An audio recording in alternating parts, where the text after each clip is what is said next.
La fragilité peut avoir de multiples causes. Par exemple, des violations des droits de l'homme impliquant le recours à la violence.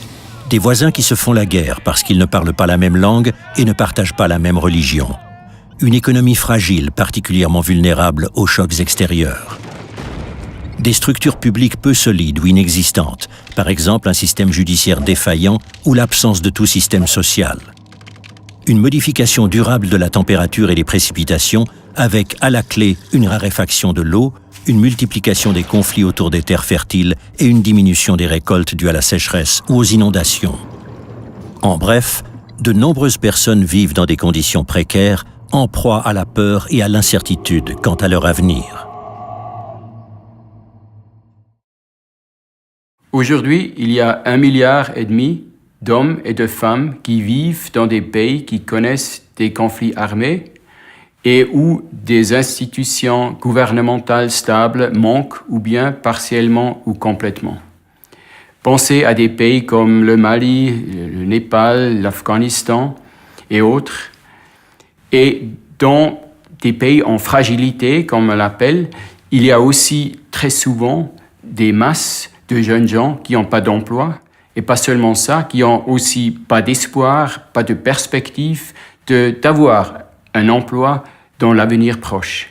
Et nous savons que c'est pas seulement un problème économique dans la mesure que ces gens ne sont pas intégrés dans la productivité, c'est aussi un problème social parce que la manque de perspective aboutit très souvent à une frustration et la frustration amène très souvent à la violence.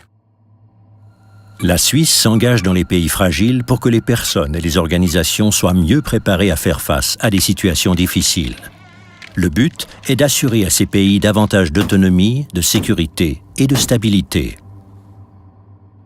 Pour cette raison, la DDC travaille dans ces contextes fragiles, prépondéramment aussi dans l'emploi pour les jeunes et pour essayer de résoudre les racines des conflits, pour le respect des droits de l'homme et pour la stabilité tout court dans ces pays et la confiance des gens dans les institutions, dans leur gouvernement pour stabiliser le pays. Voici quelques exemples de l'action déployée par la Suisse, au Mali. Sédou est un garçon de 12 ans qui vit avec sa famille dans un petit village du Mali.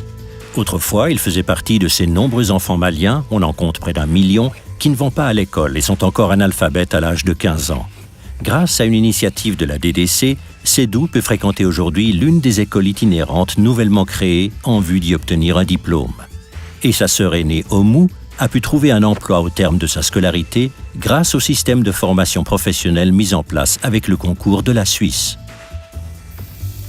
En Tunisie, âgé de 19 ans, Rafik est aujourd'hui fier de porter l'uniforme de policier. Il a suivi le programme de formation mis sur pied par l'Organisation internationale de la francophonie et l'Union européenne avec la participation financière de la Suisse. Avec ses collègues cadres des forces de police, il est désormais chargé d'assurer la sécurité pendant les élections. Il a notamment pour mission de surveiller quelques-unes des 12 000 urnes financées par la DDC. En Afghanistan, Sahar aime beaucoup son institutrice Zahra et est heureuse de pouvoir suivre l'enseignement officiel. Autrefois, Zahra devait enseigner dans la clandestinité, sans véritable manuel scolaire, et a subi la violence des talibans. Aujourd'hui, le corps enseignant compte 30% de femmes. Il existe des universités ouvertes aux femmes et même un ministère des femmes. Dans le domaine de la gouvernance, la Suisse s'est beaucoup investie ces dernières années en faveur de la promotion des femmes. Au cours des prochaines années, la Suisse concentrera son action encore davantage sur l'amélioration des conditions de vie dans les zones dites fragiles, afin que les populations tant rurales qu'urbaines soient mieux préparées à faire face aux situations extrêmes.